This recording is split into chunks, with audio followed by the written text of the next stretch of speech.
It's so funny that you mentioned TikTok because yesterday night, like we were in bed. It was either this morning or yesterday night. Kat and I were in bed, and we were just Together. yeah, together. No, I don't like it, but she insists. I want a separate bed. We were in bed and we were on TikTok, and Kat was showing, and it was the weirdest thing. These phones must have been listening to what we were saying, and because Siri's always listening to that shit. course. Yeah, all that. Next thing, it's in your Amazon shopping cart. Yeah, Honestly. Yeah. 10 I don't dicks remember in my saying cart. it. Yeah. Well, it must have been one of those moments because Yeah. we'd been talking about like our excitement for like you coming on the podcast and oh wow, like these questions we can ask about this. We'll have to ask if this is okay. Like we're doing that kind of stuff. Yeah, of course. And the video that came up, and it was in my eyes. I was like, yeah, fuck, like whatever, like a celebrity or like a role model, like whatever that is supposed to be. Watching this video, I was like, fuck, yeah, I really want to know this person and be in this person's life, just to see, just to be, not to. I was gonna say be how you are, just to see how you are and be near you and like the energy and the vibes that you give off. And meeting you, I was like, fucking 100%, yeah, cool. Like everything that I thought about you was like 100% correct, and I'm so happy it was. Because the video was someone had said on your TikTok comment, they were like, I don't know if it's since been removed, but they said something like, can you post? They didn't want to say thirst trap. This like like the specific Oh, I know comment. exactly what Yeah. you're talking Right? about. Specific comment. He said, I didn't follow you to see a 40-year-old man post thirst traps. Yeah. I followed you because you were a great drag queen, and Yeah. I liked the drag that you presented. Yeah. And I clapped back to it. Yeah. Yeah, And and you the clap clap back was Well, beautiful. I clap back authentically because Yes. I don't want. I don't ever want to make somebody feel off-put by me, right? But I have to create these boundaries that are very present in my life. I have to explain them to people sometimes. When I'm out at a club and somebody's drunk off their ass or high off their ass and they're like, oh my God, and they just want to grab and shake and hug I always like grab their arm and I say, I'm so excited that you're excited, but this makes me uncomfortable. Yeah. You know? That's fair. But when somebody is so deliberate Yeah. about not acknowledging parts of me that I'm proud of, because they only want to acknowledge the parts of them that get them off, that is inexcusable to me. Yeah. You know, I'm such a well-rounded, multifaceted human being who has had so many experiences in life that I can't help that drag is no longer the main focus of my life. I was supposed to get sober so that I could go out into the community, so that I could go share my story and do all of the things that I'm doing now. And little by little, my life just keeps expanding.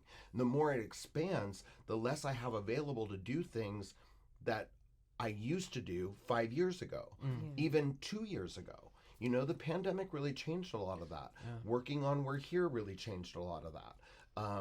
Being on tour now with Todrick Hall has changed all of that for me because now I'm no longer just stuck in one place. I get to travel the world. I get to go anywhere that he goes and see places that I've only dreamt of. And it's been life-changing for me. And so if my experiences are life-changing for me, well, then the way that I present myself is going to be life-changing for everybody else because I'm no longer the person that I used to be. I'm evolving. And I have to let my audience know that, hey, I'm evolving, this is changing, but I still want to be connected to you. So this is where I'm at now, and you have to meet me where I'm at now or leave me. And this person was so blatantly saying in a way that also made me feel embarrassed, right? It didn't make me feel embarrassed, but I think what they were trying to do was make me feel ashamed of being proud of the person I am at the age that I am. You know, I don't think that there's anything wrong with being my age and being sexual and being physical and wanting to show my development and my body and my growth. I used to be really out of shape and really addicted and couldn't pull myself off with half the energy, you know, off of the sidewalk. And now I have so much energy and I have so much to offer, and I just want to show people that recovery is possible. You know, and I get to do that every time I show up on a TikTok and take my shirt off, or, you know, post just some random, whatever he called it, a thirst trap. That is I'm proud of those moments. Yeah. Yeah. Because it shows your hard work. And that was the thing about that comment that gave me the shits, because it made me do a double take. Because he was like, the comment started as, can you go back to doing your beautiful drag work? Right. I didn't want to come on here and see XYZ, XYZ. Right. And I was like, who the fuck is this guy that somehow he's lifting you up because of your drag work? Right. But then knocking you back down 10 notches, and because why are you being a thirst trap? Like, a fuck, yeah, like, and those serious? are the backhanded comments that people think that they're giving you something, Yeah. right? But then they take it away in the same breath, right? That's it. So it was validating the work that they loved, and then invalidating everything else about me. Yeah. You don't realize that the person that is in the drag, that is in the wig, that's behind the makeup, is this person that I'm sharing with you, and I'm being so vulnerable.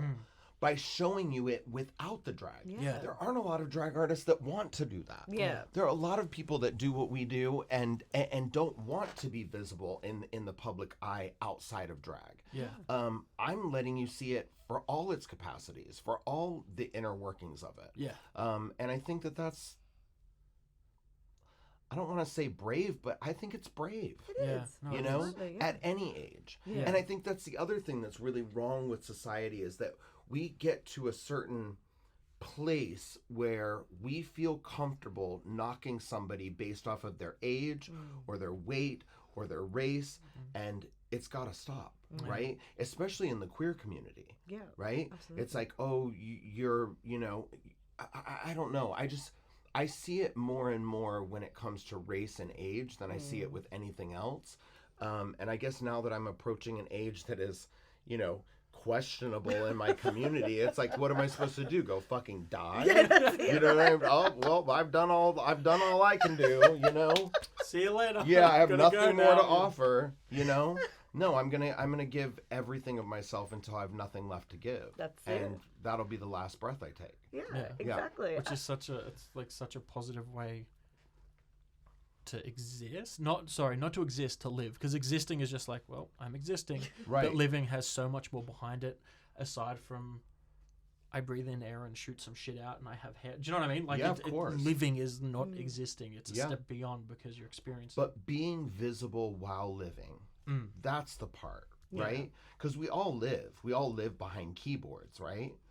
It's the person behind the keyboard. Like, all these people have shit to say, but yet have no profile picture. They aren't living their lives vulnerably. They're not living their lives authentically. They're not sharing their existence with other people. So they are living, right? But they're not existing, right? I think it's the opposite. It's like, you can exist, but not, and who knows if you existed? Like, if a tree falls in the woods, did it make a sound? We don't fucking know. That's it. So I think for me, it's the existing is showing that you exist. Yeah, right. Okay. The living is just, we know you're there. Yeah. I see the words on the keyboard. Yeah. That's so well put. Yeah, I think it's just a matter of perspective. Yeah. And I think that when you're in a position like I am, where you put yourself out there so much and you are so receptive to people being able to just say whatever the fuck they want to say to you, that block button hits me 9 times faster now. Yeah. I just don't even tolerate it. I don't want to see any of that in my life. I don't accept any of it. Yeah, that's it. Yeah, exactly. I'm intolerant of that. Yeah. Exactly. You got to know your worth and not focus on that kind of energy. It's just not worth it, honestly. So you did mention the We're Here, which is what you won the Emmy for. Yeah. Yes. So how was, when you went into it, of course, you knew what your work is worth. It's beautiful. Did you expect anything further than just like acknowledgement of how good it is? Or like, did you go into it thinking like, this is some of the best work you've ever done? No. Actually, the complete opposite. Opposite? Yeah, I was terrified because other people are now watching my art and being critical of what I'm doing. And, when I first started the show, I had no makeup. I didn't have a kit. Oh, right. I just had the artistry that I was doing and putting out into the clubs.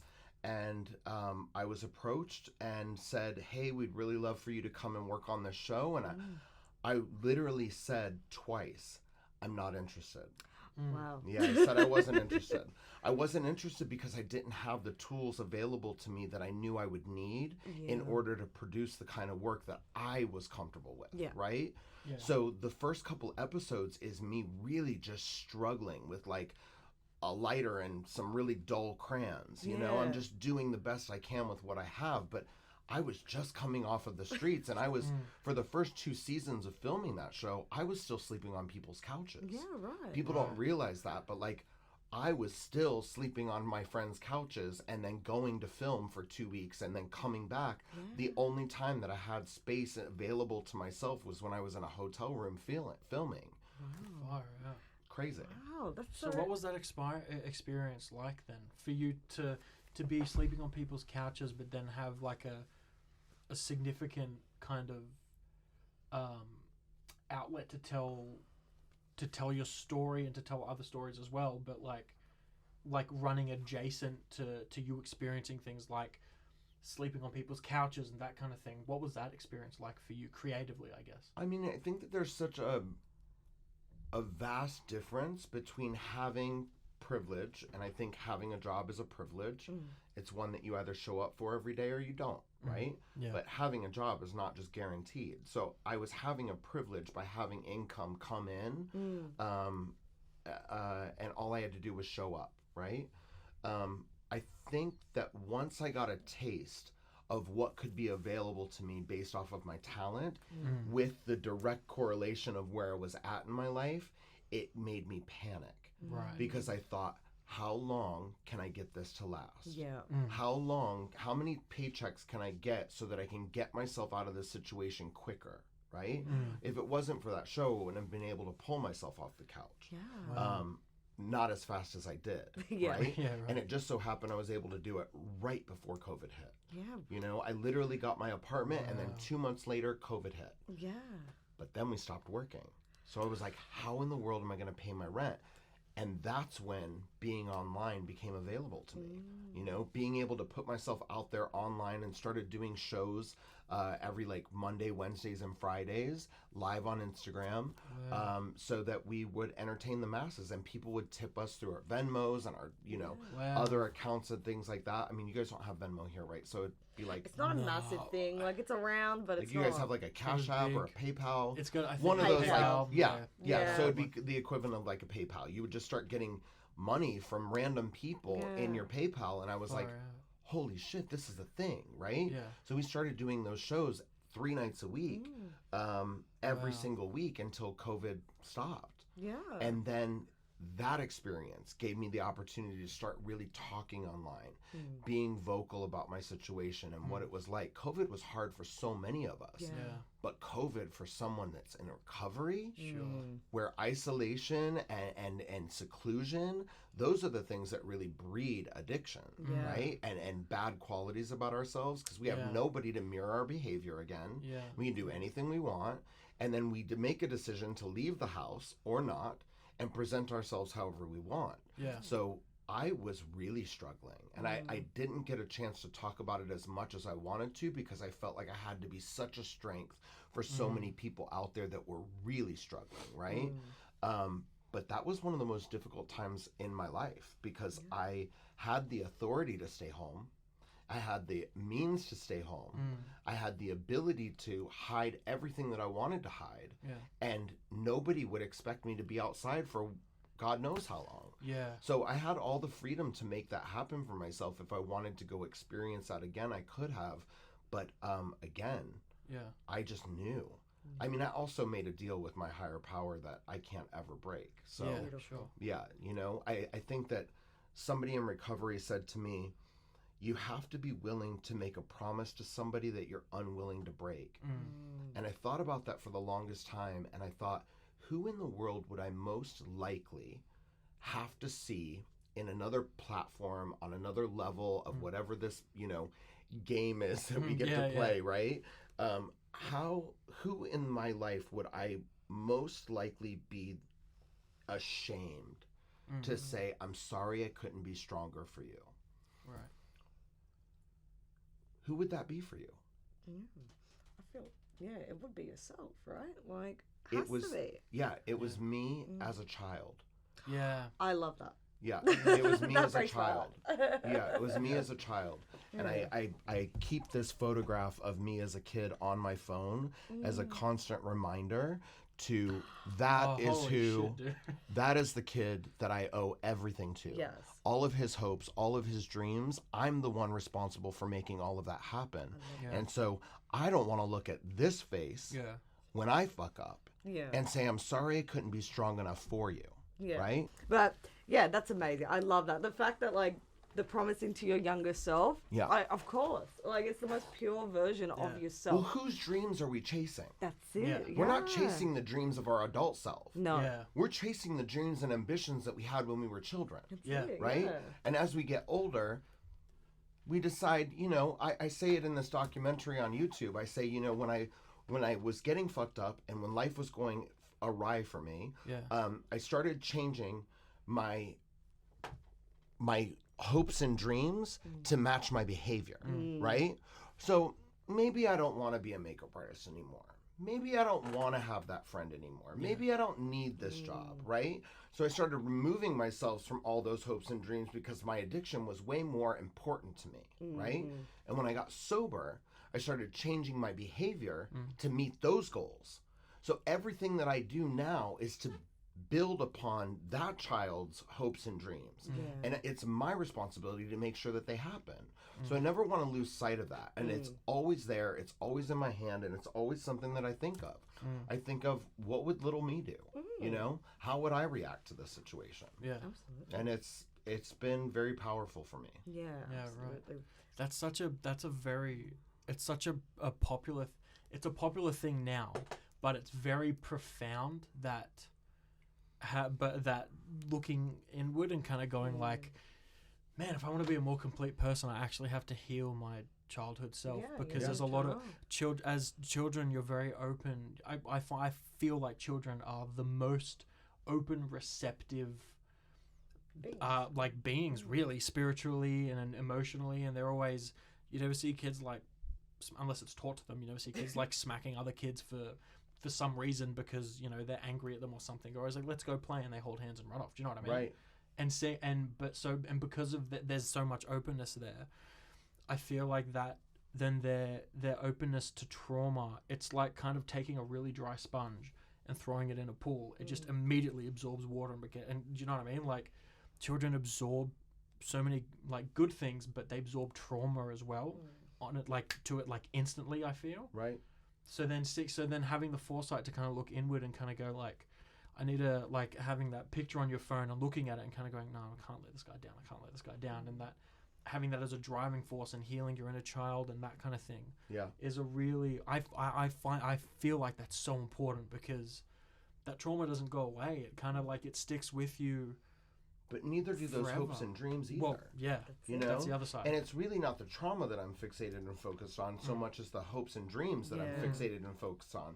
Because the trauma, we're resilient human beings. Yeah. You know what I mean? The people that, if I sat here and went through all of the life experience and all of the situations in my life where I had the right to be traumatized and curl into a ball, you guys would be bawling on the floor, not understanding how I'm sitting and standing where I'm at right now. Yeah. My life has not been good. Yeah. I have had a very traumatic life.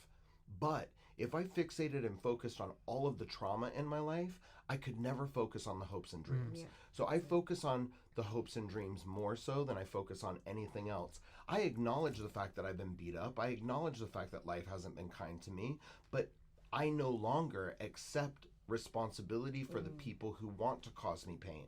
Yeah. I only accept responsibility for what I'm capable of providing myself. So you will find me most of the time by myself, not wanting to interact with other people, because people are not nice to other people unless you place boundaries around them and you let them know that this is how I will be treated and this is what I refuse to be treated like. Yeah. And unfortunately, there are a lot of people who demand to treat you the way they want to treat you, not the way you deserve to be treated. Yeah. You give them an inch, they'll take a mile. Oh yeah. Yeah. Absolutely. So I don't have a problem telling somebody, exactly Yeah. what I'm willing to accept and what As I you won't should. accept. Yeah. Yeah. Absolutely. Yeah. Also, if it doesn't resonate with my dream, I don't do it. Yeah, absolutely. So I said on a live, I go live on TikTok often, but I said on a live back in December, somebody asked me a question, and the question was, where do you see yourself? What's next? What's your future hold? And the video that somebody sent me back from the screenshot that they got of that particular live was, I said verbatim, I said the next things in life for me are travel, and I'm gonna win an Emmy. Oh wow. And within 6 months, I was traveling the world, and within 8 months, I had won an Emmy. Wow. So you speak it into existence, and anything that doesn't have something to do with that dream doesn't exist to me. So Far I love out. that. We're very much about manifestation, Yeah. speaking it out into the Oh universe. shit! What was the thing that happened the other day? We were talking about. Sorry, this is kind of like a little bit of a, Well, a when I tangent. accidentally killed the queen because I said that day I feel like the queen's gonna die. That was fucking scary. Yeah. She woke me And up then at she like 1 in the died. morning and was I like, mean, she was 90, "Oh, I know. dude, yeah. 972. Yeah. Like, you're hardly a fortune teller, but I get it. Yeah. Like you get the Yeah, you yeah, get the yeah. feeling. I'm actually Yeah. gonna die today. And Show me the Yeah. video where you predicted Diana dying. And Yeah, I know, and then yeah. you're an oracle. I get it. Yeah. But what was the thing? We were talking about. I think it was like along the lines of like childhood, like inner child kind of like healing your inner child type thing. And I was like, the first like musical that I ever saw was Wicked, and I was like, oh my god, and I fell in love with it. Oh. I thought it was like incredible, like. You know, we talked about it like that day. I think like very late, and we went to sleep or something. Because And the musicals in Australia, it's not like in New York where you've always got Yeah. something on. We've only got 2 theatres here in Yeah. Sydney, really that have big names. Yeah, whereas like in New York, you've got Broadway, and Broadway's got like the Gershwin. Like there's so many Yeah. theaters. Yeah, of course, it's the life of New York. That's Exactly. it. Yeah. And we were talking about it, and I was We like, did man. go to the theater the other day. We did go see Moulin Rouge. and Oh, it was Oh, Real really? talk. What'd you think of it? It was amazing. Yeah, it's I great. saw it in Los Angeles. I will tell you Wow. that the Los Angeles production was a little different. Yeah. But it was beautiful. Yeah. The Yeah, theater it's was amazing. The very actors vibrant. were incredible, Yeah. and I love what we get to do as theatrical people, as Yeah. people in the arts, as That's it. people who are from all walks of life that have that one common desire Yeah. to tell a story, Yeah. right? And for the hard work that goes into it too. I mean, Because so many people could watch Moulin Rouge and go, "Wow, good movie," but No, then no, you go, "No." yeah. Yeah. No, the theater. You need to appreciate something by watching the theatrical version Yeah. first. Well, Because- I saw the movie first, and then I saw Sure, the yeah, theatrical, right? Yeah. Big difference. But Massive my friend saw the theatrical version and has not seen the movie, so I'm excited Oh, to see really? what their opinion is of it now that they've seen it the other way. Because Yeah. I agree. I think seeing the theatrical presentation would be much more beneficial than seeing the movie Yeah. first, especially because a movie is going to tell you exactly what the movie wants to tell you. Yeah. But theater is Yeah. going to give you an opportunity to decide for yourself. Yeah. It's open to a live audience. And Yeah. You get that. You get things, and you're kind of like, oh shit, didn't get that last night. That was pretty fucking Yeah. cool. You know, yeah, it's like Yeah. stuff like that. But it was great, and you do have great theaters here. Yeah, I will they're say wonderful. the Capitol Theatre, I think, because that's where it was That's what playing. Moulin Yeah. Rouge The is, Capitol Theatre is my absolute favorite Yeah, it's theatre gorgeous. Yeah, it was great. in all of, aside from Her Majesty's, not Her Majesty's, in Melbourne. the Queen's. Oh shit, what's it called? Her Princess? Majesty's Which one? Princess. The one No, where Harry Potter's in. Harry Potter's playing there. That's not Princess. Princess Theatre. Princess Theatre in Melbourne is Very is beautiful. a gorgeous theatre as well. Similar It's like to it's steeped in Capitol. like history. It looks like the Capitol. It just looks so Yeah. beautiful. Listen, for anybody that has never been to Sydney, Sydney is one of, I don't even want to say one of, it's literally the most beautiful, most spectacular place I have ever been. Oh wow. It really is. And I've been to a lot of Yeah. places, and just recently, and seen all of it. Wow. I went to London thinking that London was like my spot, you know? Yeah. That I was going to be there. You know, Yeah. I just thought that that's where my heart resided. Yeah. And then I came to Sydney, and I will tell you, it felt like an electric shock to every part of my body. Yeah, Wow. absolutely. It's just brilliant here, and what you guys have here is so spectacular. Yeah. Like it's wow. crazy to think that anybody thinks differently of where you're at, but if this is all you know, I can assure you that what you see on television and what you think you see are completely different. Yeah. You know, I was at the Vatican. Wow. I went to Rome for my 5-year anniversary, and I walked up to the Vatican thinking that it was going to be the most life-changing moment of my life, and it was the most underwhelming experience I have ever experienced in my life. I was like, wait a minute. This is that? This is it. Have you seen the movie The Two Popes and everything's just so grand and like you see the juxtaposition in the end where they just like order a pizza and you're like, oh my god, that's so crazy. You like all this majesty and like you're just ordered a pizza. Yeah. No, it's all a lie. That pizza completely makes sense in the Vatican. Sorry. Honestly, it tricks you. It's just not it. It's not what it looks like an amusement park when you get there. People are like, wrangle up, come inside, give me your money, you know, buy this, buy that. It's like Disneyland. Yeah. And I remember just looking at the Vatican, I being so underwhelmed by it, and I just looked up and I was just like, this is it? Yeah. You gotta be fucking kidding me. Yeah. This is it? And then I had made the decision to go on the journey by myself because I really wanted to just immerse myself completely without an opinion of other people. And Rome is not the place that you go by yourself. Yeah. No. Maybe like Costa Rica or something like that. Go to an island, go sit by yourself, but don't go to Rome by yourself. Yeah. You have to be able to talk shit. Yeah. Yeah. You have to find somebody that you turn around and go, can you believe that shit? Yeah. Crazy. I agree. I fully agree, and I'm Italian, so I full agree with that. Then, like, that's my the parents view of, will also agree. Yeah. They both born and bred there, came here, thick accents, and they said Rome. Yeah, I mean, beautiful, but it's not what you think it is. No. Like, Hollywood is not what you think it is. Yeah. New York is not what you think it is. And as much as you would love it to be what you think it is, it's not. Yeah. That's it. Sydney's one of those places where I never thought I would expect. I mean, of course I've seen the Opera House, and that was what I was expecting. I had no idea that the city goes beyond the Opera House and that there's so much more vastness to it. It is massive here. Yeah. And beautiful. Yeah. Beautiful. Breathtaking here. This has been the experience of my lifetime. I think out of all of the things that I've gotten a chance to do, this has been my absolute favorite. Yeah. And I think that's it's both beautiful and it's hard to get on a plane and walk away from. Yeah, absolutely. Yeah. That's how you know, like, something's like really had an effect on you, but also that you've had effect on another place as well. When you get on a plane and you're like, shit, I gotta leave now. Fuck. Yeah, no. I mean, the anxiety that I woke up with this morning was almost debilitating. Yeah. You know, because it was just this like looming doom of like, I don't want to leave. Yeah. And I have not had that experience for a really long time with anything or anyone.